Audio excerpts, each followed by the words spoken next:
برای به شهر پنجکین رسیدن ما رو ضرور آمد که 200 کیلومتر راه را طی کنیم.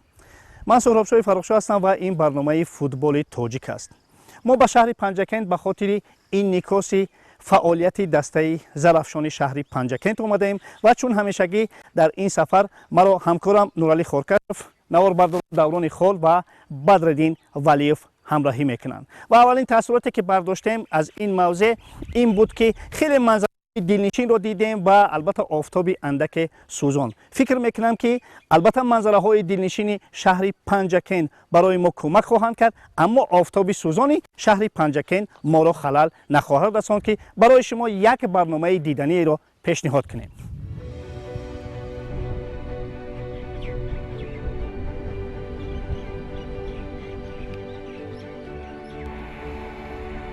پنجکین شهر در شمال و غرب جمهوری تاجیکستان و مرکز اداری شهر پنجکین ولایت سوخت است. نام شهر پنجکین از دو بخش ساخته شده است: پنج و کند، یعنی پنج شهر. این جای نام در تاریخنامه قدیم و اسناد بایگانی دیوشتیش دیده می شود. در سندهای پسی نیز پنجکین یکی از شهرهای بانفوذ آسیای مرکزی در راه بزرگ ابریشم مقام نمایان را اشغال کرده در رواج مناسبت‌های سیاسی، اقتصادی، اجتماعی و فرهنگی خلق‌های همجوار سهمگذاری نموده است. کاوش‌های باستانشناسی آشکار کردند که شهر پنجکین در 1.5 سال اخیر 5 مراتب کاملا بازسازی و احیا گردیده است. از روی آداب داشتن ما نخست با مقامات اجرایی حکومت دولتی شهر پنجکین آمدیم تا با شهردار پنجکین وا بخوریم. براستی نمیدونم تا کدام اندازه با ما میسر می شود که با شهردار وا بخوریم یا نه، اما به هر صورت ما مکتوب رسمی به خاطر واخوری با انعکاس دسته زرافشان شهر پنجکین با مقامات اجرایی حکومت دولتی شهر پنجکین ارسال کرده بودیم. ما را در درآمدگاه مقامات اجرایی حکومت دولتی شهر پنجکین معاون رئیس شهر زینور عظیمی پیشواز گرفت. از چهره کشاد و استقبال گرم معلمه استفاده نموده یک باره با نورعلی او را سوال باران هم کردیم. صحبت با عظیمی برای ما خیلی پهلوهای اجتماعی و اقتصادی شهر را روشن ساخت. کوشش میکنیم که همه وقت دستاورد داشته باشیم و برای فوتبالیست بسیار هم بچه‌های چکان هستن، بچه‌ای هستن که امروز با ورزش همه مشغول هستن. برای اینا هم شرایط مهیا کرده که ورزشگاه مرکزی البته شما دیدن کرده استعداد بهترین شرایط مهیا کرده است.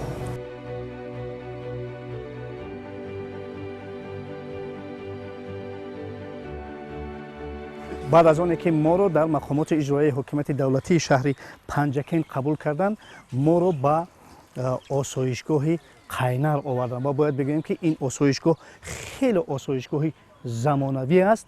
اصولا در زمان خود در عهد خود شاه دیوشتیش هم در اینجا آسایش میکرده است، زیرا اینجا خیلی هوای تازه و آب مصفا دارد.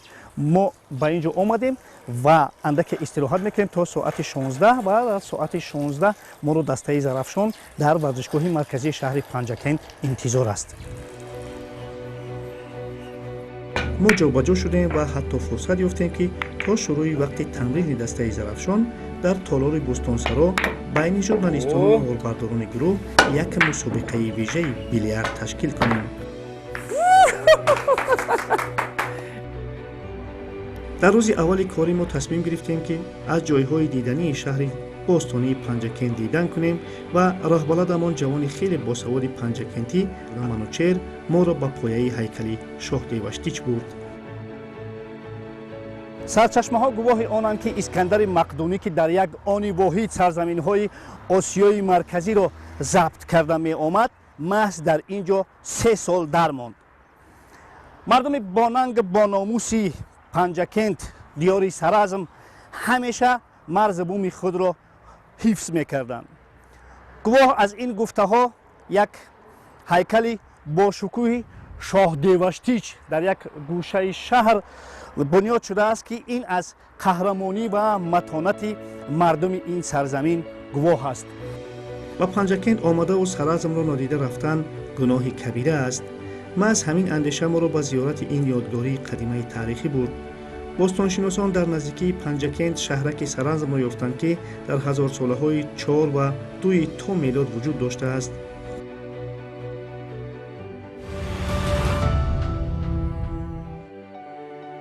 آن گونه که معلم نعمت جان کاملов در کتابشان از زرافشان تا سغدیان می‌نویسند فوتبال به حیات اجتماعی مردم پنجکند سالهای 30 اصل گذشته وارد شده است.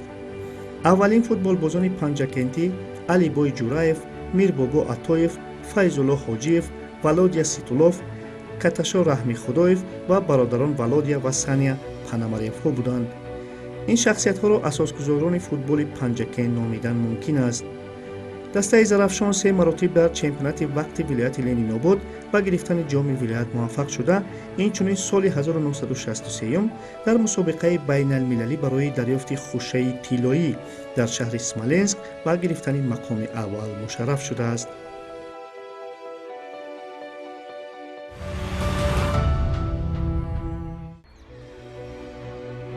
شهر پنجکند را در چمپیونات تاجیکستان بین دسته‌های لیگ یکم دسته زرافشان معرفی می‌کند. با اهل دسته از نزدیک آشنا شده دریافتیم که متاسفانه عین زمان دسته نه آنقدر روزهای خوش را سپری می‌کند. همه کماندوها پول هست برای مسابقه گذراندن. همین چیز موبا نیست. همین کدام کمانده که نباشد میگه که موبا مبلغ گذراندگی. حساب حکومت شهر، حساب اسپانسرها ما هم خیلی چیزا با چی میگن تنقیص میکنیم. حکومت شهر هم میگردوند پول نمیگردوند نه میگردوند مقداری کم. همین 4 تا 5 تا بازی میکند بعد فقط همین پول افتاده به جای مردم هم رفتن با آدم روش نمیاد. همین بیشتر پول جمع میکردن هر جماعت‌ها یا از کارخانه. خود ما هم کلوب ساختیم. مهر و شرط همه چیز است. صورت حسابش بانکی هم وای هست. امانت بانک با همین چیزا همیشه تشکیل کردیم. خودم پر بود نشد. سببش همین که ما نمیدونیم کی با وای کنیم چی میگم مراجعت میکنیم خارج شهر و رئیس شهر هم از کارش بسیار وای جانشینوش با همین جانشین بگم میره جانشینو میگیرن همین تومولی میبود پول بو گشته همون سردول دستی مو با من یک بار سردول دستی مو رفتن عبدالله زوادلا یک چیزی که همین راه پولی هم خورد و خوراک و اقلا خورد و خوراک همون مزد معاش همون گفته بو خودی همون عبدالله زوادلا برادر خود مربیان معاش میگیرن یا نه مربیان معاش نمیگیرن من خودم برای همین و از مکتب ورزشی 300 سوم میگیرم برای فوتبال من زیاد نمیگیرم مربی هم بسیارش هم خیلی هست. در اینجا بچه‌های دسته زرافشان مشق و تمرین خود را اکنون شروع میکنند و امروز ما یک کاری غیر عادی کردیم. من امروز میخواهم که به حیث بازیگر دسته زرافشان در اینجا مشق تمرین کنم و ما حال حاضر نزد بچه‌ها سلام بچه‌ها و نزد سرمربی میام جمشید بهرانوف. جمشید جان من میخواهم که امروز در هیئت دسته زرافشان مشق و تمرین کنم. شما میتوانید مرا قبول اقلا 1 ساعت مرا به حیث بازیگر قبول موضوع تمرین اساسی مشق مهمی که این مشق تیاری میباشد برای با همین ارگانیسم تیار کردن برای گرم کردن بدن همین شغل بینه موضوع سر میکنه من از بچه‌ها شما نشون میدن شما اسپاسشون کنه مشق میگیرید. گپ سر اینکه بچه‌ها مرا قبول میکنن یا نه میکنن بچه‌ها بسیار مهمان دوستن باشه. خب من چیکار کنم؟ شما از اینا وای میکنه اسبشون تکرار که رفتن میگیرید. بسیار خوب من آماده ام. خوش من براستی نمیدونم که از من به کدام اندازه فوتبال باز میبراید یا نه اما به هر صورت کوشش میکنم مشق رو اجرا کنم. حالا حاضر من نگاه میکنم که بچه‌ها تا کدام اندازه اجرا میکنن من از پشت آنها دزدیده اجرا میکنم. خب من آماده ام.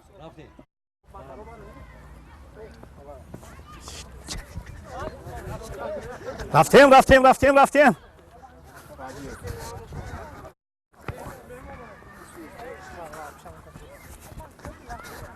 واه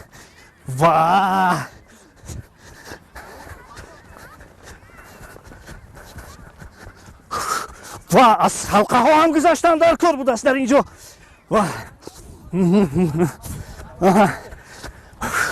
باز نبینم در کار یک بار دیگر.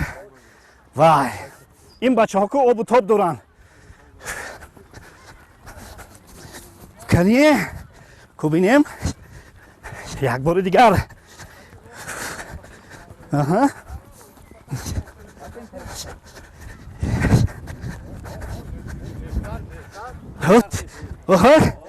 نه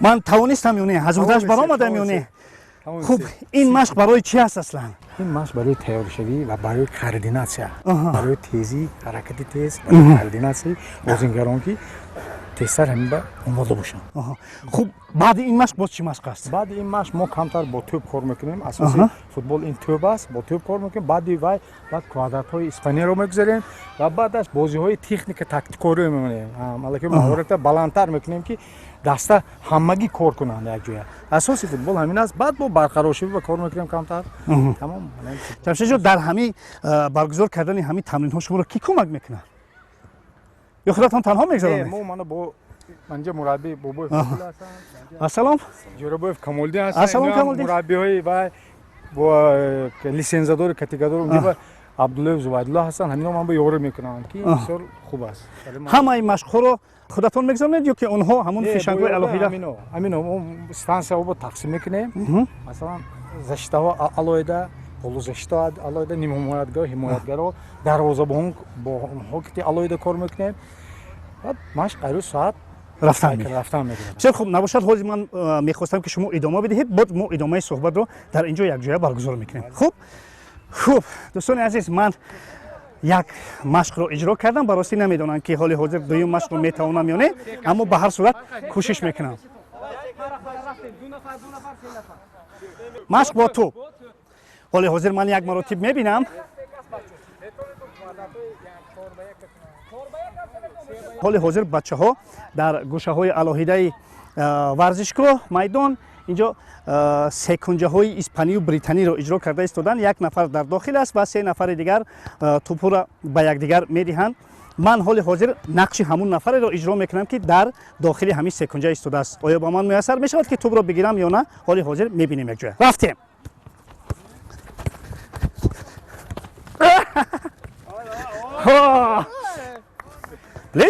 please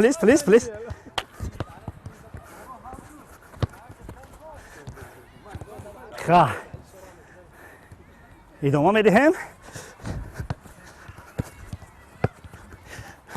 فکر میکنم که شرط این سکنجه اگر خطا نکنم همین است که باید زود توپ رو بله کشاده شدن در کار و توپ اینجا برامون نشه که اینجا کشو برامون پرسیدن در کار یعنی این یکی از الیمنت های فوتبال است درست بهترین الیمنت واه البته من فوتبال بازی حرفه‌ای نیستم اما چگونه که جمشید جان در اینجا گفتن من از عهده همین کار برآمده نه برآمده از من فوتبال باز میبره اما سین سال چی سین سال فرق نداره باشد نیما جان در وقت تمرین ها البته مربی نقش خود را دارد اما وقتی که بازی آغاز می شود مسلم است که در اونجا مسئولیت سربان دسته زیادتر می شود خیلی پیش از بازی مربی تاکتیکای و استراتژی نقشه بازی رو میموند اساسا در دون میدان سربان دسته با بازیگرانی که بازی میکنند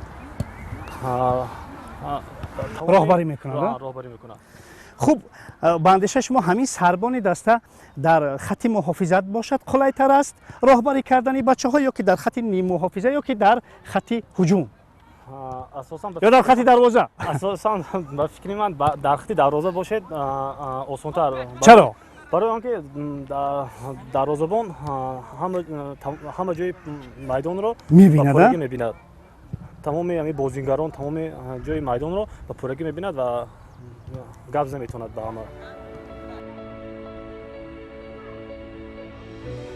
بودن لیگنرها در فوتبال معاصر حادثه معمولی است با مقصد پرقوت کردن هیئت دسته زرافشان 3 نفر بازیگران لیگنر از گانا دعوت شدند آنها در هیئت دسته تمرین میکنند ولی متاسفانه با علت جا داشتن مشکلات مالی اندک هنوز هم حقی در هیئت دسته بازی کردن را ندارند میبینم که در دسته‌تون 3 لیگنر هم هست پس اینها چگونه در اینجا بود و باش دارند؟ اینها مهم و با همین مبلغ خود همین بازیگرا مثلا با مقدار مربی ها ما یاردم میکنیم مثلا هر روز 40 сомон 50 сомон маош мегирем хонаам худумо ёфтагӣ ҳамино худумо таъмин кардем ки футбол шавад инҷа бада барои ҳамино шуда масалан ҳама мебиёд машқу тамрин ба бозори трансферии тоҷикистонро усулан футболбозони гана ҳамеша гарм нигоҳ медоранд ва дар дастаи зарафшони панҷакен ҳам 3 нафар легионеро ҳоли ҳозир бозӣ мекунанд ва мо ҳоли ҳозир бо Даниел мехоҳем як суҳбате кунем ва аз Бунёдҷон хоҳиш кардем ки барои мо ба ҳайси тарҷумон дар ин ҷо хизмат кунанд. Бунёдҷон, ман мехостам аз Даниел бипурсам ки аз кадом шаҳр омаданд ва қаблан дар куҷоҳо бозӣ мекарданд? Эласия. За Ситиан, ашари Эласия. дар ягон бозии расмӣ ширкат кардаен ё ки не? Не. ҳоли ҳозир бозӣ накарданд? дар кадом мавқеъ бозӣ мекунанд? When are you position? Then I play midfielder. ним ҳимоятгар. дар хатти ниммуҳофизат рақибонаш ки аст? Конкуренсия бисёр аст ба истилоҳе. Who? The captain, our captain. Captain? Is a good player.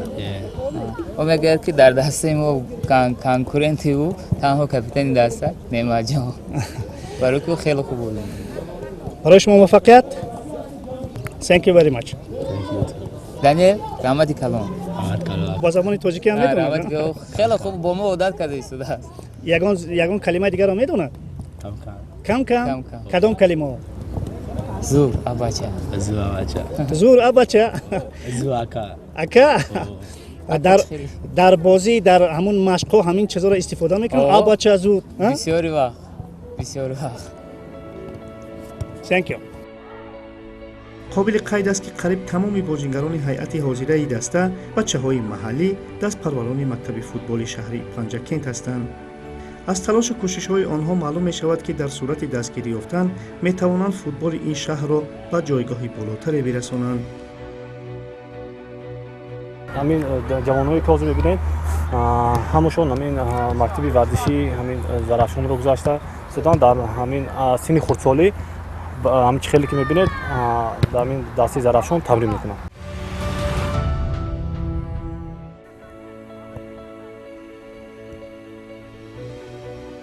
ما یک لحظه دسته اساسی رو به حال خود گذاشتیم و نزد بچه‌های نورس رفتیم که اصولاً آینده دسته زرافشان می‌باشند. مکتب ورزشی شهر پنجاکент مرکز اساسی برای آماده نمودن فوتبال بازان جوان برای هیئت دسته زرافشان میباشد. شوق و شور بچه‌ها با فوتبال و تلاششان برای از خود کردن نازکی‌های این بازی بر آن دلالت می‌کند که شهرداران و دستاندرکاران فوتبال پنجاکент برای نجات فوتبال این شهر باستانی تاجیک باید از تمام واسطه‌ها استفاده کنند. پای مربی نمودی فوتبال داریم که از روی گروه‌هاشون 13 گروه میباشد. مربیانی که در مؤسسه دولتی مکتب ورزشی روی نمودی فوتبال مشق و تمرین می‌دهند. یک مربی داریم بهرام جمشید سرمربی دسته زرافشان که با کاتگوری A از طرف فدراسیون فوتبال گرفتگی است. کاتگوری A دیگرشون هم لیسانس کاتگوری BS دارند و همشون با لیسانس کار فعالیت میکنند و معلومات عالی تربیت جسمانی دارند. در مسابقه ولایتی جمهوری و در شهر کلوب که سال گذشته اشتراک کردند جاهای نمایان اشتراک کردند. در سالهای آینده نیز ما بهترین ورزشکاران رو اوید نمودی فوتبال تربیت میکنه و آینده دسته زرافشان کوشش میکند که در لیگ عالی جمهوری تاجیکستان برآمد نماید. در اینجا نه فقط هیئت دسته کلانسالان زرافشان بلکه هیئت نورسان هم در اینجا مشق و تمرین میکنند و کمال‌الدین برای بچه‌های نورس در اینجا مشق و تمرین می‌دهد. کمال‌الدین می‌خواستم درباره همین بچه‌ها چند حرف می‌گویید که کدام سن سال هستند بچه‌ها کی مشق و تمرین می‌کنند؟ مشقی ما در یک هفته سه بار می‌شود روزهای دوشنبه، چهارشنبه و جمعه. سن سال بچه‌ها از 2007 تا 2005 سه گروه جدا کرده سه سن سال با هم مشق می‌کنند. در گروه ها چند نفری است؟ 12-14 نفر. بسیار خوب، بسیار عالی.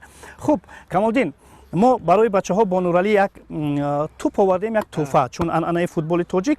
اما من می‌خواستم که خود شما همین یک آزمون را برگزار کنید، پیشنهاد کنید که ما همین توپ رو توانیم به بچه‌ها تقدیم کنیم. چی آزمون پیشنهاد کنیم؟ بچه‌های شما کدام مهارت دارند؟ مهارت ژانگلری. مهارت توپ بازی کردن. تکنیک فوتبال رو بسیارتر مشق میکنیم، بسیارتر میکنیم بسیار خوب کمال دلخوش انتخاب کنیم دلخوش میشود میشود میشود مایلش نباشد من از نورعلی خواهش میکردم که 3 نفر دلخواه بچه‌ها رو چگونه که کمالدین میگن اینها همه بچه‌های با مهارتن 3 نفر رو دلخواهش رو انتخاب میکنیم خوش یک نفر اینجا بیا چی نام داری اسکندر شاه اسکندر شاه تو چی نام داری فرهاد فرهاد اسکندر شاه و تو چی نام داری ریزوان فرهاد اسکندر شاه و ریزوان اینا سین سال چند سال هستین شما 2006 چند سالی شد مشق میکنی 4 سال تو چی 1 سال تو چی 1 سال 1 سال و 6 سال 4 سال ببخشید 4 سال تجربه فرهاد فکر میکنم که زیادتر است اما به هر صورت ما انتخاباً کمال‌الدین همین بچه‌ها رو انتخاب کردیم و اکنون میدان از دلیر است کی اول سر میکند باشد یک توپی هر کس دستش را توپ میگیرد شد بچه‌ها ما دستگیری میکنیم بیا بچه‌ها ما دستگیری میکنیم همه یک جای اکنون شروع میکنیم نوبت اول از اسکندر شاه و بچه‌ها همه یک جای دستگیری میکنیم رفتیم 1 2 3 متاسفانه 3 بیا نوبت کی است بیا فرهاد خواهش میکنیم که خیلی بله سخت دستگیری میکنیم سر میکنیم 1 2 3 فرهاد هم 3 خوب 1 2 نه با هر دی پا نشد کمالدین من از شما خواهش میکردم که 3 نفر دیگر رو پیش ما بیارید فاروق یک نفر دیگر خواهش میکنم آرام شما جاتون نگیرین بچه‌ها اینها خوب چی نام دارن اینها بچه‌ها نامتونه انوشیروان تو چی نام داری فاروق قادر از قادر شروع میکنیم قادر 1 2 3 قادر 3 رفتیم فاروق هم میبینیم فاروق دستگیری میکنیم 1 2 3 4 5 6 7 8 9 10 یک کفکوبی میکنیم فاروق آفرین بیا انوشیروان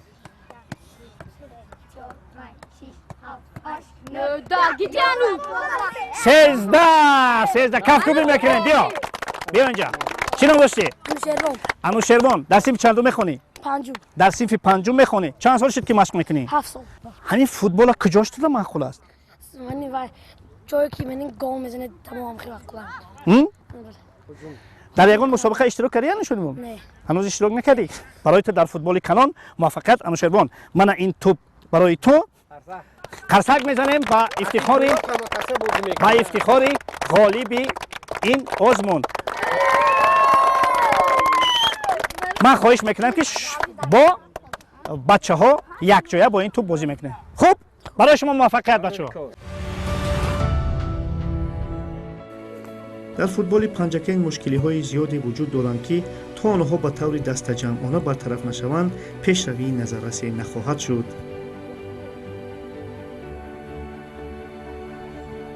یک سفرخرجی ما کمش نظر به دیگر سفرخرجی دیگر دستا نهایت کم است. چند پول است؟ خیلی کنی ما اوزی رود اگر با ماشینش رود 5000 6000 زیاد نمیرد. یک روز پیش از بازی با راه میبرویم و راه هم خیلی دور است. همین تا یک روز با پایتخت میریم اونجا خو میریم بعد روز دیگر برونده با نوحی 5 واسه کلوب با اونجا میریم.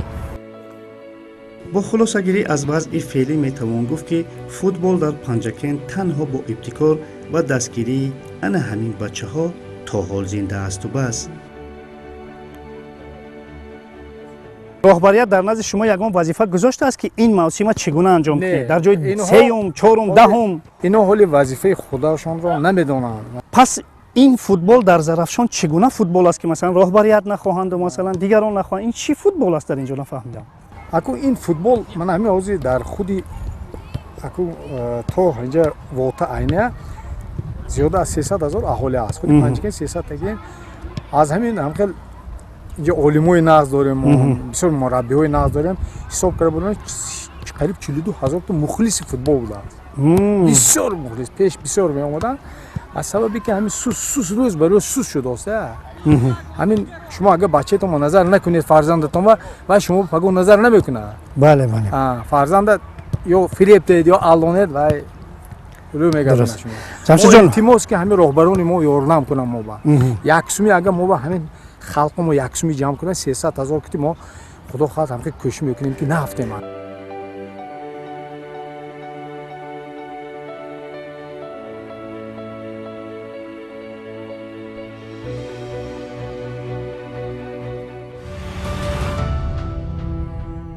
сафари мо дар шаҳри Панҷакен ба охир расид ва охирин ҷое ки мо таваққуф кардем ин ҳайкали устод лоиқ шералӣ буд ки аз он ҳам дидан кардем. мо аз ин сафар дарёфтем ки дар Панҷакен усулан ҳама чиз ҳаст. таърихи беш аз 5500 сола, маърифати баланд, тамаддуни хоса, шаҳри обод. ба виҷа баъд аз даврони соҳибистиқлолӣ Панҷакен комилан симои худро дигар кардааст. марказҳои маъмурию маишӣ, биноҳои баландошиёна, чеҳраҳои хурсанд, соҳоти мухталифи рушдкарда, шахсиятҳои мӯътабар ва саршинос, абу абдуллоҳи рӯдакӣ, устод урун кӯҳзод, сорбон, лоиқ шералӣ, хосияти зарафшонӣ, афзалшо шодиев, нигина амонқулова. хулас Панҷакен ҳама чизро дорад ба ҷуз аз футбол. дар ҳамин ҷо барномаи футболи тоҷик ба анҷом мерасад. Сарбаланд ва муваффақ бошед.